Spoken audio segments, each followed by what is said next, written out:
નમસ્કાર દર્શક મિત્રો, હું છું તપસ્વી આચાર્ય અને આપ જોઈ રહ્યા છો કમલ. અમારો ઉદ્દેશ રાષ્ટ્રને સ્નેહ અને રાષ્ટ્રનું સન્માન. મિત્રો, સપ્તાહની શરૂઆત આજે સોમવારનો દિવસ 18મી જુલાઈ. શરૂઆત કરીએ સૌથી પહેલાં મોટી બે ઘટના અથવા તો બે સમાચારથી. સૌથી પહેલાં આજનો દિવસ શરૂઆત કરીએ તો આજે દેશમાં 15મા રાષ્ટ્રપતિની ચૂંટણી અને થોડાક જ ગણતરીના મિનિટોમાં એકચ્યુઅલી નામ તો ફિક્સ જ છે, પણ તેમ છતાં રાષ્ટ્રપતિની ચૂંટણી આજે યોજાવા જઈ રહી છે. બીજા એક સૌથી મહત્વના સમાચાર, દેશ માટે સૌથી સારા સમાચાર કહી શકીએ તો સિંગાપુર ઓપનમાં સિંધુ ચેમ્પિયન 12 વર્ષ બાદ ભારતીયને ટાઇટલ અપાવડાયું છે. આ સૌથી મોટી બે ઘટના દેશની. હવે શરૂઆત કરીએ આપણું શું છપાયું શું છુપાયું કાર્યક્રમની. તો મિત્રો, આ કાર્યક્રમમાં અમે લોકો થોડું ઘણું આપણે જે કોઈ બી ગુજરાતના મેજર ન્યૂઝપેપરો છે એના ન્યૂઝપેપરને આપણે થોડું ઘણું એનાલિસિસ કરતા હોઈએ છીએ. કયા સમાચારોને કેટલું પ્રાધાન્ય મળ્યું છે તેનું આપણે થોડું ઘણું નાનું મોટું અર્થઘટન કરતા હોઈએ છીએ અને આપની સમક્ષ દર્શાવતા આવીએ છીએ. દેશમાં સૌથી પહેલી મોટી બે ઘટના મેં જેમ કીધું એમ તો નાના મોટા ન્યૂઝપેપરોએ કેવી રીતના દર્શાવ્યું છે એ શરૂઆત કરીએ તો સૌથી પહેલાં સંદેશથી શરૂઆત કરીએ તો સંદેશે આજે સૌથી પહેલું હેડિંગ પણ મેં જે કીધું એ જ પ્રમાણે દર્શાવ્યું.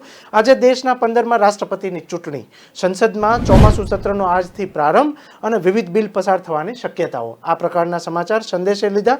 હેડિંગ સમજવાનો પ્રયત્ન કરીએ તો લખ્યું છે કે આશરે 4800 જેટલા સાંસદો અને ધારાસભ્યો દ્વારા મતદાન કરવામાં આવશે. ચૂંટણીમાં 21મીએ મતગણતરી અને પરિણામ. ચોમાસું સત્ર તોફાની બને રહે તેવા એંધાણ વર્તાવી રહ્યા છે. ચૂંટણી પ્રક્રિયામાં ઘણા સુધાર કરવામાં આવ્યા છે. આ પ્રકારનું એક સ્ટેટમેન્ટ સંદેશે આપ્યું છે. ડિટેલ આપણે અંદરની સમજવાનો પ્રયત્ન કરીએ તો સંદેશ લખે છે કે આટલા વર્ષો દરમિયાન રાષ્ટ્રપતિની ચૂંટણી પ્રક્રિયામાં ઘણા સુધારા કરવામાં આવ્યા છે, જેથી આવા ઉમેદવારોને આ મુકાબલામાં આવતા રોકી શકાય જેઓ પોતાની ઉમેદવારી અંગે ગંભીર ના હોય. સૌથી પહેલી વાત. બીજું એવું લખ્યું છે કે જેમની ચૂંટવાની સંભાવનાઓ નહીવત હોય, લોકો આ ચૂંટણીને કઈ રીતના લઈ રહ્યા છે અથવા તો વારંવાર કોર્ટના દરવાજા ખટખટાવા લાગ્યા છે, તો આ પ્રકારની ચિંતાનો વિષય એક હતો. તે પછી ઉમેદવાર માટે ઉમેદવારી પત્રક સાથે ઓછામાં ઓછા 50 પ્રસ્તાવકો અને 50 સમર્થકોની યાદી સામેલ કરવાનું ફરજિયાત બનાવવામાં આવ્યું છે. બીજું એક ડિટેલ એવી લખી છે સંદેશે કે દેશમાં એકમાત્ર નીલમ સંજીવ રેડ્ડી જ બિનહરીફ રાષ્ટ્રપતિ ચૂંટાયા છે. ડિટેલ એવી લખે છે કે દેશમાં 7મા રાષ્ટ્રપતિ નીલમ સંજીવ રેડ્ડી સ્વતંત્ર ભારતના ઇતિહાસમાં સર્વોચ્ચ પદ માટે બિનહરીફ ચૂંટાયેલા આવેલા હતા અને એકમાત્ર રાષ્ટ્રપતિ હતા. લોકસભાના 524 નવનિયુક્ત સાંસદોમાં રાજ્યસભાના 232 સભ્ય અને 22 વિધાનસભાના એમએલએ રાષ્ટ્રપતિની ચૂંટણી માટે પોતાનો વોટ આપી શક્યા ન હતા, કેમ કે રેડ્ડી ચૂંટણીમાં મુકાબલામાં બિનહરીફ ઉમેદવાર હતા અને અન્ય 36 ઉમેદવારોને ઉમેદવારી પત્રક રદ કરી દેવામાં આવ્યા હતા. એટલા માટે થઈને દેશમાં એકમાત્ર નીલમ સંજીવ રેડ્ડી જે છે એ બિનહરીફ ચૂંટાયા હતા. આજે 15મા રાષ્ટ્રપતિની ચૂંટણીનો માહોલ જામ્યો છે ત્યારે દ્રૌપદી મુર્મુનું નામ તો નિશ્ચિત જ છે, પણ તેમ છતાં આપણે ડિટેલ સમજીએ તો દિલ્હીના રાયસી હિલમાં આરૂઢ થવા માટે ભારે રસાકસી જામી છે અને દેશના 15મા રાષ્ટ્રપતિ ચૂંટવા માટે સોમવારે એટલે કે આજે મતદાન ચાલુ થઈ રહ્યું છે. આ વખતે ભાજપના વડપણ હેઠળ એનડીએના સંયુક્ત ઉમેદવાર તરીકે દ્રૌપદી મુર્મુનું નામ ચૂંટણીમાં લડી રહ્યા છે અને તેમનું નામ નિશ્ચિત જ મનાઈ રહ્યું છે. ત્યારે દિલ્હી સંસદ ભવનમાં જ મતદાન થઈ રહ્યું છે. ત્યારે 21મીએ મતગણતરી થશે અને પછી પરિણામ જાહેર કરવામાં આવશે. 25મી જુલાઈએ નવા રાષ્ટ્રપતિની શપથવિધિ પણ યોજાશે અને તેઓ વિધિવત રીતે નવા રાષ્ટ્રપતિ તરીકે કાર્યભાર સંભાળશે. આ પ્રકારના સમાચાર સંદેશે ફ્રન્ટ પેજ ઉપર લીધા. બીજા એક દેશ માટે એક સારા સમાચાર કહી શકીએ, સ્વમાનના સમાચાર કહી શકીએ એવા સમાચાર સંદેશે ફ્રન્ટ પેજ ઉપર લીધા. સિંગાપુર ઓપનમાં સિંધુ ચેમ્પિયન અને 12 વર્ષ બાદ ભારતીયને ટાઇટલ મળ્યા હોવાના સમાચાર ખૂબ જ સારા સમાચાર કહી શકીએ એવા સમાચાર આપ્યા. ડિટેલ સમજવાનો પ્રયત્ન કરીએ તો ભારતીય શટલર પીવી સિંધુ પોતાના શાનદાર પ્રદર્શનને આગળ ધપાવવા રવિવારે સિંગાપુર ઓપનમાં મહિલા સિંગલ્સની ફાઇનલમાં ચીનને હરીફ વાંગ ઝી ચીનને હરાવી અને ખિતાબ કબજે મેળવ્યો છે અને ભારતનું નામ રોશન કર્યું છે. આ સાથે સાથે ઉલ્લેખનીય છે કે સિદ્ધુએ આ વર્ષે પોતાનું 3જું ટાઇટલ જીતી લીધું છે અને સિદ્ધુએ 12 વર્ષ બાદ ભારતને આ ટાઇટલ અપાવ્યું છે. એક ડિટેલ એવી લખી છે કે આ પહેલાં સાયના નેહવાલ સિંગાપુર ઓપન જીતી હતી અને સિંધુ આ ટાઇટલ જીતનાર બીજી ભારતીય મહિલા ખેલાડી છે. એટલે આ પ્રકારનું સર્વોચ્ચ સ્થાન ભારતને અપાયું છે. સાથે સાથે ઉલ્લેખનીય છે કે 11મા રેન્ક પર રહેલી વાંગને હરાવીને સિંધુએ આ ખિતાબ જીતી લીધો છે અને સિંધુનું આ પહેલું સુપર 500 ટાઇટલ છે. શાહી પ્રાણથી આ એક ટાઇટલ જીતી ચૂક્યા છે. આ પ્રકારનું એક ભારત માટે ગૌરવના સમાચાર સંદેશે આપ્યા. બીજા એક ચોંકાવનારા અને ચિંતાના સમાચાર સંદેશે ફ્રન્ટ પેજ ઉપર લીધા, જેમાં એરલાઇન્સના સમાચાર આપ્યા છે, જેમાં લખ્યું છે કે એક જ દિવસમાં ભારતની 2 ફ્લાઇટનું વિદેશમાં ઇમરજન્સી લેન્ડિંગ થયું છે. ડિટેલ શું છે એ સમજવાનો પ્રયત્ન કરે તો સંદેશે લખ્યું છે કે એરલાઇન્સ ઓપરેટર દ્વારા આચરવામાં આવી રહેલી બેદરકારીઓના કિસ્સામાં સતત વધારો થવા જઈ રહ્યો છે. ત્યારે શારજાહથી હૈદરાબાદ આવી રહેલું ફ્લાઇટનું કરાચીનું તાકીદે ઉતરાણ જે છે એ આ પ્રકારનું કરવામાં આવ્યું હતું. અને બીજું, કાલિકટથી દુબઈ જઈ રહી એર ઇન્ડિયાની એક્સપ્રેસની ફ્લાઇટનું મસ્તકમાં લેન્ડિંગ થયું હતું. આ પ્રકારની એરલાઇન્સ ઓપરેટર દ્વારા આચરવામાં આવી રહેલા બેદરકારીને કારણે 2 ઇમરજન્સી લેન્ડિંગ થયા અને છેલ્લા 48 કલાકમાં 3 ઇન્ટરનેશનલ એરલાઇન્સનું પણ ભારતમાં તાકીદથી ઉતરાણ થવાની ઘટના સામે આવી છે. આ પ્રકારના સમાચાર સંદેશે ફ્રન્ટ પેજ ઉપર લીધા. સાથે સાથે ડિટેલ પણ એવી લખી છે. એક ઇન્ટરનેશનલ સમાચારને પણ સંદેશે ફ્રન્ટ પેજ ઉપર પ્રાધાન્ય આપ્યું, જે સમાચાર જાણવા ખૂબ જ જરૂરી છે. ટ્વિટર સોદો ફોક કરતા પહેલા મસ્કે પરાગ અગ્રવાલને ધમકી આપી હતી. આ પ્રકારનું સ્ટેટમેન્ટ એક સંદેશે ફ્રન્ટ પેજ ઉપર લીધું. ડિટેલ એવી લખી છે કે મસ્કે સોદો ફોક કરતા ટ્વિટરે મસ્ક વિરુદ્ધ કેસ નોંધાયો છે. આ પ્રકારના સમાચાર સંદેશે લીધા અને લખ્યું છે કે ટેસ્લા કંપનીની માલિક અને વિશ્વના સૌથી અમીર વ્યક્તિ એલન મસ્કે ટ્વિટર સોદો ફોક કર્યા પછી અનેક સ્પષ્ટતાઓ થઈ રહી છે અને એમાં કહેવાઈ રહ્યું છે કે મસ્કે સોદો ફોક કરતા પહેલા ટ્વિટરના સીઈઓ પરાગ અગ્રવાલને ધમકી આપતા લખ્યું હતું અને સંખ્યાબંધ સંદેશાઓ મોકલ્યા હતા અને ચેતવણી આપતા મસ્કે જણાવ્યું હતું કે નાણાકીય વિગતની જાણકારી માગ્યા પછી તમારા વકીલ મુશ્કેલી સર્જવાનો પ્રયાસ કરી રહ્યા છે અને તેમને રોકો, નહીંતર પરિણામ સારું નહીં આવે. આ પ્રકારની ધમકીના ઉચ્ચારણો સ્પષ્ટ થયા છે અને સોદો ફોક કરતા પહેલા એલન મસ્કે પરાગ અગ્રવાલને આ પ્રકારની ધમકી આપી હતી. આ પ્રકારના સમાચાર સંદેશે ફર્સ્ટ પેજ ઉપર લીધા અને એલન મસ્કે 8મીના રોજ સોદો ફોક કરવાની જાહેરાત પણ કરી હતી. આ પ્રકારના સમાચાર સંદેશે આપની સમક્ષ દર્શાવ્યા. બીજા એક બેંક ઓફ બરોડાના સમાચાર અને છેતરપિંડીના સમાચાર સંદેશે બોક્સ બનાવી અને આપની જાણ માટે મૂક્યા અને લખ્યું છે કે બોબ એટલે કે બેંક ઓફ બરોડા સાથે છેતરપિંડી હોવાને સીબીઆઈમાં એક ગુનો નોંધાયો છે અને ધર્મપાલ આયરનના અને વરુણ વિવેક ગુપ્તા સામે 63 કરોડના બેંક ફ્રોડની એક ફરિયાદ થઈ છે. આ સમાચાર આપને જાણવા માટે ખૂબ જ જરૂરી છે, એ માટે બોક્સ બનાવી અને દર્શાવ્યું. એ ડિટેલ સમજવાનો પ્રયત્ન કરીએ તો 2020માં પણ ગુપ્તા બંધુએ 100 કરોડ રૂપિયાની ઠગાઈનો કેસ નોંધ્યો હતો અને આ પ્રકારનો કેસ નોંધાયેલો છે. ત્યારે 100 કરોડની લોનમાં 92 કરોડ ડાયવર્ટ કરી દેવામાં આવ્યા હતા. આ પ્રકારનું એક કૌભાંડ આચરાયું આવ્યું છે. ડિટેલ એવી છે કે મીઠાકળી પાસે આવેલા Dharampal iron and steel private લિમિટેડમાં બેંક ઓફ બરોડાના આશરે 63 કરોડનું ફુલેકું ફેરવી અને ફરિયાદ દિલ્હી સીબીઆઈમાં નોંધાઈ છે. સાથે સાથે સીબીઆઈના ફરિયાદમાં આરોપી તરીકે Dharampal iron and steel private લિમિટેડના કંપનીના ડાયરેક્ટર વરુણ વિજય ગુપ્તા, દિવ્યા વિવેક ગુપ્તા અને બેંકના અજાણ્યા કર્મચારી તથા અધિકારીઓને દર્શાવવામાં આવ્યા છે. અને ઉલ્લેખનીય છે કે ડિસેમ્બર 2020માં મેસર્સ સ્ટીલ કનેક્ટને પણ આ પ્રકારના વિજય ગુપ્તા અને વિવેક ગુપ્તા સહિતના અન્યો સામે રૂપિયા 100 કરોડની ઠગાઈનો સીબીઆઈએ ફરિયાદ કરી હતી. એટલે આ પ્રકારની એક છેતરપિંડીના સમાચાર સામે આપ્યા, જેમાં ધરમપાલ આયન વરુણ વિવેક ગુપ્તા સામે 63 કરોડના બેંક ફ્રોડની ફરિયાદ થઈ છે. આ ફરિયાદ બેંક ઓફ બરોડા દ્વારા કરવામાં આવેલી સમાચાર આપ્યા છે. બીજા એક સમાચાર તરફ આગળ વધીએ તો ગુજરાત પ્રાથમિક શિક્ષણના લઈને ચોંકાવનારા સમાચાર આપ્યા છે, જેમાં લખ્યું છે કે ગુજરાતમાં 3 જ વર્ષમાં પ્રાથમિક શાળાના 4602 બાળકોને હૃદયની બીમારીથી શિકાર થઈ રહ્યા છે. આ પ્રકારના એક સ્ટેટમેન્ટ અને ચિંતાજનક સમાચાર આપ્યા સંદેશે. આણંદ, ભાવનગર, સાબરકાંઠા, પંચમહાલમાં સૌથી વધુ બાળ દર્દીઓ. આ પ્રકારનું એક એનાલિસિસ સામે આપ્યું છે, જેમાં લખ્યું છે કે 1268 બાળકોની કિડની અને 771 બાળકો કેન્સરગ્રસ્ત જણાયા હોવાના સમાચારો ઘટસ્ફોટ થઈ રહ્યા છે. ડિટેલ એવી લખી છે કે ગુજરાતમાં છેલ્લા 3 વર્ષમાં પ્રાથમિક શાળામાં 4602 બાળકો હૃદયરોગ અને 1268 બાળકો કિડની અને 771 બાળકોને કેન્સર જેવી ગંભીર બીમારીઓ જોવા મળી છે. ગુજરાતમાં નવેમ્બર 2021માં આ સ્થિતિના 25 જિલ્લાઓમાં આ આંકડા સામે આવ્યા છે અને આ એક ચોંકાવનારો કિસ્સો છે અને કદાચ સંદેશે આ પ્રકારની એક્સક્લુઝિવ સ્ટોરી આપને માટે આપી છે, જેમાં આરોગ્ય વિભાગના સૂત્રોના કહેવા પ્રમાણે પ્રાથમિક શાળાના વિદ્યાર્થીઓને ગંભીર રોગના કિસ્સા વિનામૂલ્યે સારવાર આપવામાં આવી રહી છે અને અમદાવાદ સિવિલ કેમ્પસમાં આવેલી યુ.એન. મહેતા હોસ્પિટલમાં હૃદય રોગના, કિડનીવાળા બાળકોને કિડની ઇન્સ્ટિટ્યૂટ અને કેન્સરની બીમારીવાળા બાળકોને MP શાહ કેન્સર હોસ્પિટલમાં વિનામૂલ્યે સારવાર પણ અપાઈ હોવાના સમાચારો પ્રાપ્ત થઈ રહ્યા છે. આગળ તરફ સમાચારનો દોર વધારીએ તો આગળ એક નેશનલ ન્યૂઝ તરફ સમાચાર જોઈએ તો તેમાં ઉત્તરાખંડના સમાચાર સૌથી મોટા આપ્યા છે સંદેશે, અને દિવ્ય ભાસ્કરે પણ આ પ્રકારના સમાચાર સામે આપ્યા છે જે થોડા ચિંતાજનક સમાચાર કહી શકીએ. એવું લખ્યું છે કે દેશમાં 45 દિવસ બાદ સામાન્ય કરતાં 14% ભારે વરસાદ નોંધાયો છે. ત્યારે ઉત્તરાખંડમાં ભારે વરસાદ અને ભેખડો ઘસી પડતા બદ્રીનાથ અને ઋષિકેશ હાઈવે બંધ કરી દેવામાં આવ્યો છે. ચિંતાના સમાચાર એ છે કે કેન્દ્ર સરકારે આસામમાં આવેલા ભયંકર પૂરને પ્રાકૃતિક આફત જાહેર કરી છે. ત્યારે તંત્ર આ પ્રકારના નક્કર પગલાં લઈ રહી છે. તેમ છતાં પ્રાદેશિક ત્યાં વસતા લોકોને ભારે મુશ્કેલીનો સામનો પણ કરવો પડ્યો છે. ડિટેલ એવી લખી છે કે મહારાષ્ટ્ર, રાજસ્થાન, તેલંગાણા, દિલ્હી સહિતના 24 રાજ્યોમાં શનિવારે જોરદાર વરસાદ વરસી રહ્યો છે. તેના વચ્ચે ઉત્તરાખંડના રુદ્રપ્રયાગમાં ભેખડો ઘસી પડવાના પણ બનાવો બન્યા છે. બદ્રીનાથ, ઋષિકેશનો પણ રસ્તાઓ બંધ થઈ ગયા છે.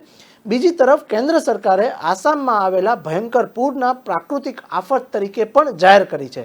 હવામાન ખાતાના જણાવ્યા અનુસાર દેશમાં ચોમાસાની શરૂઆત થયાના 45 દિવસ બાદ આ પ્રકારનો મામલો સામે આવ્યો છે અને કેન્દ્ર સરકારે આસામમાં આવેલા ભયંકર પૂરને પ્રાકૃતિક આફત જાહેર કરી હોવાના સમાચારો દર્શાવ્યા છે. બીજા એક તિરંગા અભિયાનના સમાચાર અમિત શાહને લઈને સમાચાર વિવિધ ન્યૂઝપેપરોએ આપણી સમક્ષ દર્શાવ્યા, જેમાં ડિટેલ બહુ ચોંકાવનારી અને રહસ્યમય દર્શાવી હોય તેવા દર્શાવાઈ રહ્યું છે. લખ્યું છે કે રાજ્ય અને કેન્દ્ર શાસિત પ્રદેશમાં CM અને ઉપરાજ્યપાલની ચર્ચા સાથે એક સ્ટેટમેન્ટ આવ્યું છે, જેમાં દરેક ઘરે તિરંગા અભિયાન અને દેશભક્તિને ઉચ્ચ સ્તરે લઈ જવાનો એક કાર્યક્રમ હાથ ધરાશે, જેવું અમિત શાહે નિવેદન આપ્યું છે. દેશની માટી સાથે જોડાવાની ભાવનાત્મક પહેલ છે, જે અભિયાનની શરૂઆત PM મોદી કરશે. આ પ્રકારના સમાચાર નરેન્દ્ર મોદી અને અમિત શાહે એક સ્ટેટમેન્ટ આપ્યું છે, જેમાં 20 કરોડ ઝંડા ફરકાવવાનું ભગીરથ કામ હાથમાં લેવાનું છે.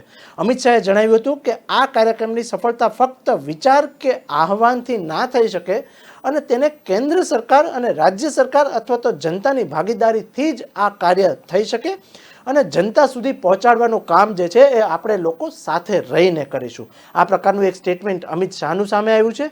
તેમાં લખ્યું છે કે 20 કરોડ ઝંડા ફરકાવવાની કામગીરી એક ભગીરથ કામ છે. તેમાં દરેક ઘરે તિરંગો અભિયાન દેશભક્તિને ઉચ્ચ સ્તરે લઈ જવાશે અને આ પ્રકારનો કાર્યક્રમ હાથ ધરાશે. આ પ્રકારના સ્ટેટમેન્ટ અને સમાચાર આપ્યા છે દિવ્ય ભાસ્કરે અને સંદેશે. લખ્યું છે કે આઝાદીના અમૃત મહોત્સવ કાર્યક્રમમાં દેશના નાગરિક માટે ગૌરવનો વિષય છે અને આઝાદીના 75 વર્ષમાં અમારા દેશ એ ફક્ત લોકશાહીના મૂળિયાને ઊંડા અને મજબૂત જ નથી કર્યા, સાથે સાથે વિકાસના દરેક પાસાને દરેક દ્રષ્ટિએ જોઈએ તો વિશ્વમાં ઉચ્ચ સ્થાન આપ્યું છે. આ પ્રકારનું અમિત શાહનું એક નિવેદન સામે આપ્યું છે, જેમાં લખ્યું છે કે વડાપ્રધાન નરેન્દ્ર મોદીએ પણ આઝાદીના અમૃત મહોત્સવને એક નવા પ્રકારે ઉજવવાનો સંકલ્પ કર્યો છે. તેથી કરીને દરેક ઘરે તિરંગો લહેરાવવાની એક નેમ સાથે અમિત શાહ દેશમાં ઉતર્યા છે. બીજા એક સમાચાર બળવાને લઈને સમાચાર આપ્યા છે. ઉદ્ધવ ઠાકરે અને શિંદેના સમાચાર સૌથી મોટા સમાચાર સામે આપ્યા છે. લખ્યું છે સંદેશે અને દિવ્ય ભાસ્કરે અને ગુજરાત સમાચારે, આ ત્રણેય એક ન્યૂઝપેપરે આપણી સમક્ષ લખ્યું છે અને જેમાં લખ્યું છે કે ઉદ્ધવ ઠાકરેએ વડાપ્રધાન અને કેન્દ્રીય ગૃહપ્રધાનને પણ ફોન કર્યા હોવાના સમાચાર સામે આપ્યા છે. શિંદેએ બળવો કરતાં જ ફડણવીસ પાસે દોડ્યા હતા અને ઉદ્ધવ પણ બીજેપી પણ પીગળ્યું નથી. આ પ્રકારનું એક સ્ટેટમેન્ટ સામે આપ્યું છે. ડિટેલ સમજવાનો પ્રયત્ન કરીએ કે 2019માં ભાજપે ઉદ્ધવનો સંપર્ક કર્યો હતો, પણ તેમણે ઓફર ઠુકરાવી દીધી હતી. ભાજપને ઉદ્ધવ કોઈ પણ સંજોગોમાં સ્વીકાર્ય ન હતા. આ પ્રકારનું એક સ્ટેટમેન્ટ સામે આપ્યું છે. ડિટેલ અને સમાચાર સમજવાનો પ્રયત્ન કરીએ તો લખ્યું છે કે મહારાષ્ટ્રમાં હવે સ્થિર સરકારનું શાસન શરૂ થઈ ગયું છે અને હાલમાં તબક્કે રાજકીય અસ્થિરતા શમી ગઈ છે. ત્યારે એવા અહેવાલ સામે આવ્યા છે કે એક સમયે એકનાથ શિંદેએ બળવો કરતા જ ભૂતપૂર્વ મુખ્યમંત્રી ઉદ્ધવ ઠાકરે દેવેન્દ્ર ફડણવીસનો સંપર્ક કર્યો હતો અને એક અહેવાલ અનુસાર ઉદ્ધવ ઠાકરેએ વ્યક્તિગત રૂપથી ફડણવીસ સાથે વાત પણ કરી હતી અને પ્રસ્તાવ મૂક્યો હતો કે ભાજપ સીધી રીતે જ આ મુદ્દાને હલ કરવો જોઈએ. જેથી કરીને એકનાથ શિંદેને સમર્થન આપવાના બદલે સમગ્ર પક્ષ તેમની સાથે આવી શકે. જો કે ભાજપ નેતાને પ્રસ્તાવને ઠુકરાવી દીધો હતો અને અહેવાલ અનુસાર ઉદ્ધવ ઠાકરે વડાપ્રધાન નરેન્દ્ર મોદી અને કેન્દ્રીય ગૃહપ્રધાન અમિત શાહને પણ ફોન કર્યા હોવાનું એક સ્ટેટમેન્ટ જારી કર્યું છે. લખ્યું છે કે ઉદ્ધવ ઠાકરેએ વડાપ્રધાન અને કેન્દ્રીય ગૃહપ્રધાનને પણ ફોન કર્યા હોવાના સમાચાર સંદેશે લીધા છે. બીજા એક સરહદી ચીનના સમાચાર નેશનલ કહીએ તો એ સામે આવ્યા છે અને વિવિધ ન્યૂઝપેપરોએ જણાવ્યું છે અને વાયુસેનાના વડાએ એક ચોંકાવનારા સમાચાર આપ્યા છે કે સરહદોએ ચીનના તમામ હરકતોનો જવાબ આપવા અમે લોકો સજ્જ છીએ. ડિટેલ લખી છે કે ભારત અને ચીનની સરહદે શાંતિ જાળવવા બંને દેશો વચ્ચે કમાન્ડર કક્ષાની 16મી તબક્કાના વાટાઘાટો ચાલુ થઈ રહ્યા છે અને એ અરસામાં ભારતીય વાયુસેનામાં વડા એર ચીફ માર્શલ વી ચૌધરીએ મોટું એક નિવેદન સામે આપ્યું છે. તેમણે કહ્યું કે સૈન્ય ચીફનો સામનો કરવા માટે સંપૂર્ણપણે સજ્જ છીએ અને કહ્યું છે કે ચીનની વાયુસેનાના લડાયક વિમાન સરહદ નજીક આવે છે ત્યારે ભારતીય વાયુસેનાનો સ્થિતિનો સામનો કરવો પડે અને પોતે લડાયક વિમાનનો જવાબ આપી રહ્યા છે. આ પ્રકારે ભારતને કોઈ પણ પ્રકારનું નામોશી ના સર્જે તે પ્રકારના સમાચાર સંદેશે આપ્યા છે. બીજા સમાચાર તરફ આગળ વધીએ તો જમ્મુ કાશ્મીરમાં તંગદિલીના સમાચાર એક સામે આપ્યા. વિવિધ ન્યૂઝપેપરોએ એ સમાચારને આર્ટિકલ સ્વરૂપે આપ્યું, જેમાં લખ્યું છે કે જમ્મુ કાશ્મીરના પુલવામા સુરક્ષા દળો પર આતંકી હુમલો થયાના સમાચાર સામે આપ્યા અને સીઆરપીએફ એએસઆઈ એક શહીદ થયા હોવાના સમાચાર પણ સામે આવી રહ્યા છે. આતંકવાદીઓ ફાયરિંગ કરીને ફરાર છે અને શોધ અત્યારે ચાલુ છે. આ પ્રકારના સમાચાર નેશનલ સમાચાર સામે આપ્યા, જેમાં સંદેશે એવું ઘટસ્ફોટ કરીને લખ્યું છે કે જમ્મુ કાશ્મીરના પુલવામા આતંકીઓએ રવિવારે કેન્દ્રીય રિઝર્વ પોલીસ દળ અને પોલીસની ટુકડીઓ પર હુમલો કર્યો છે અને આતંકવાદીઓએ આડેધડ ફાયરિંગ પણ કર્યા હોવાના સમાચારો સામે આવ્યા છે, જેમાં એક સીઆરપીએફ જવાનનું એએસઆઈનું શહીદ થયાના સમાચારો પણ સામે આપ્યા છે. ડિટેલ એવી લખી છે કે પાછલા 5 દિવસ દરમિયાન એએસઆઈના મોતની આ એક બીજી ઘટના છે. અહેવાલો અનુસાર આતંકવાદીઓ ફાયરિંગ કરી અને ફરાર થઈ જાય છે અને તેમને શોધી કાઢવા માટે સમગ્ર વિસ્તારને નાકાબંધી કરવામાં આવે છે, સમગ્ર વિસ્તારને ઘેરી લીધો છે. આ પ્રકારના સમાચાર લીધા છે સંદેશે અને લખ્યું છે કે હુમલામાં શહીદ થયેલા જવાનનું નામ વિનોદ કુમાર જણાવવામાં આવે છે. જોકે આ હુમલો કેવી રીતે થયો અને કયા આતંકવાદી સંગઠનો પાછળ હાથ હોવાના સમાચારની જાણકારી હજી સુધી મળી રહી નથી. આ પ્રકારના સમાચાર સંદેશે લીધા. બીજા સમાચાર તરફ આગળ વધીએ તો ગુજરાતનું એક મોટું ન્યૂઝપેપર કહી શકાય, એક ગુજરાત સમાચાર છે. ગુજરાત સમાચારે સૌથી ફ્રન્ટ પેજ ઉપર એક સમાચાર આપ્યા છે, એ દ્રૌપદી મુર્મુના સમાચાર ફ્રન્ટ પેજ ઉપર લીધા. આજે રાષ્ટ્રપતિની ચૂંટણી ચાલુ થઈ રહી છે ત્યારે દેશમાં 15મા રાષ્ટ્રપતિ માટે આજે ચૂંટણી ચાલુ છે અને દ્રૌપદી મુર્મુનો વિજય નિશ્ચિત. આ પ્રકારનું હેડિંગ ગુજરાત સમાચારે ફ્રન્ટ પેજ ઉપર લીધું, જેમાં ડિટેલ સમજવાનો પ્રયત્ન કરીએ અને લખ્યું છે સમાચાર કે પ્રાદેશિક પક્ષોના સમર્થનથી દ્રૌપદી મુર્મુને 61% વધુ મત મળવાની સંભાવનાઓ દર્શાવાઈ છે. જેમાં ગુજરાત સમાચાર એવું લખે છે કે મુર્મુ દેશના પહેલા આદિવાસી મહિલા રાષ્ટ્રપતિ બની શકે છે. પ્રાદેશિક પક્ષના સમર્થનથી દ્રૌપદી મુર્મુને આ 61% વધથી વધુ મત મળશે અને આજથી એક ગુપ્ત બેલેટ પેપરથી ચૂંટણી યોજાશે. પક્ષો અત્યારે ચાલુ છે ત્યારે વ્હીપ જારી કરી શકે છે. એ પ્રકારના સમાચાર ગુજરાત સમાચાર આપ્યા. રાષ્ટ્રપતિ પદની ચૂંટણી અને સાંસદોને ગ્રીન, વિધાનસભા સભ્યોને પિંક બેલેટ. આ પ્રકારનું એક સ્ટેટમેન્ટ સામે આપ્યું છે. રંગ જુદો હોવાથી બેલેટની ગણતરીમાં સુગમતા રહેશે. આ પ્રકારના સમાચારો સામે આપ્યા છે ગુજરાત સમાચાર. બીજા એક પેકિંગના સમાચાર સામે આપ્યા. લેબલવાળો લોટ, પનીર, દહીં પર 5% જીએસટી. આ સમાચાર દેશમાં 2 દિવસથી ખળભળાટ મચાવી રહ્યા છે. તેમાં ગુજરાત સમાચારનું સ્ટેટમેન્ટ એક વાંચવાનો પ્રયત્ન કરીએ તો લખ્યું છે કે ₹5000 દૈનિક ભાડાવાળા હોસ્પિટલના રૂમ પર 5% જીએસટી નોંધાશે. આજથી પેકિંગ અને લેબલવાળા લોટ, પનીર અને દહીં પર 5% જીએસટી લાગશે. તંત્ર અને લોકો જ્યારે મોંઘવારીનો માર સહન કરી રહી છે ત્યારે ગયા મહિને જીએસટીને કાઉન્સિલની બેઠકમાં કેટલીક વસ્તુઓના જીએસટીના દરમાં ફેરફાર કરાવવાના સમાચાર ગુજરાત સમાચારે લીધા. સમાચાર એવા લખે છે ગુજરાત સમાચાર કે ગ્રાહકોને આવતીકાલથી ઘઉંના લોટ પર, પનીર પર અને દહીં જેવા પ્રી પેક્ડ લેબલવાળી ખાદ્ય વસ્તુઓ પર 5% જીએસટી ચૂકવવો પડશે અને આ ઉપરાંત આવતીકાલથી 5,000 રૂપિયાની સૌથી વધુ દૈનિક ભાડું ધરાવતા હોસ્પિટલમાં રૂમ માટે 5% જીએસટી પણ ચૂકવવો પડશે. આ પ્રકારે દૈનિક લેબલોવાળા લોટ ઉપર 5% વધારેનો ખર્ચ પણ આવી શકે છે અને જીએસટી કાઉન્સિલર દ્વારા લેવામાં આવેલા આ નિર્ણયનો અમલ શરૂ થઈ જશે. આ પ્રકારના સમાચાર સામે આપ્યા ગુજરાત સમાચારે. ગુજરાત સમાચારના અંદરના સમાચાર તરફ આગળ વધીએ તો રાજકોટમાં એક પત્ની પુત્રની હરકતનો મામલો સામે આવ્યો છે, જેમાં લખ્યું છે કે રાજકોટમાં ખરીદી કરવાના બહાને ઘરે મંગાવેલા રૂપિયા 1.48 કરોડના દાગીનાની લૂંટનો મામલો સામે આવ્યો છે. રાજકોટમાં ખૂનના ગુનામાંથી જેલમુક્ત થવા માટે પોતાનું સોનું વેચાઈ જતા દાગીના લૂંટ્યા હોવાના સમાચારો સામે આપ્યા છે. મહિલા ઝડપાઈ ગઈ છે અને દાગીનાઓ કબજે કર્યા હોવાના સમાચારો પણ સામે આપ્યા છે. ડિટેલ સમજવાનો પ્રયત્ન કરીએ તો રાજકોટમાં જામનગર રોડ પરની મોમિન સોસાયટીમાં રહેતી બુટલેગર યાકુબ મુસા અને પત્ની બિલ્કિસે ટીડીબીએસના શોરૂમ પર ઘરે જોવા માટે મંગાવેલા 1.48 કરોડના દાગીના પિતા અને પુત્ર સાથે મળીને લૂંટ ચલાવવાના પોલીસ તંત્રમાં દોડધામ મચી ગઈ છે અને આખરે ગણતરીના સમયમાં જ પોલીસે બિલ્કિસને ઝડપી લઈ અને લૂંટનો તમામ મુદ્દામાલ જે છે એ પણ ઝડપી લીધો છે અને કબજે કરી લીધો છે. ખૂનના ગુનામાં બિલ્કિસ અને તેના પતિ પુત્ર પકડાઈ ગયા હતા, જેમાંથી છૂટવા માટે બિલ્કિસના તમામ દાગીના વેચાઈ ગયા હતા, જેથી તેણે આ લૂંટને અંજામ આપવાનો પ્રયાસ કર્યા હોવાના સમાચારો સામે આપ્યા છે. બીજી એક દારૂના સમાચાર અને જુગારના સમાચાર સામે આવ્યા છે ગુજરાતમાં. બીજું ગુજરાત સમાચાર આ પ્રકારનું સ્ટેટમેન્ટ સાથે લખે છે કે રેવ પાર્ટીની બાતમીથી પીસીબીનો દરોડો, અને આ પ્રકારના સમાચાર ગુજરાત સમાચાર આપ્યું અને 3 બોટલ દારૂ પણ જપ્ત કરી હોવાના સમાચારો સામે આપ્યા છે, જેમાં લખ્યું છે કે બાગબાન 4 રસ્તા પાસે કાફેમાં મોડી રાત્રે લીવ હેવન કાફેના માલિક ઓફિસ પર અને કારમાંથી 3 બોટલનો દારૂ મળ્યો હતો અને બર્થડે પાર્ટીમાં કોઈ નશામાં ન મળ્યું. આ પ્રકારના સમાચાર સામે આપ્યા ગુજરાત સમાચારે.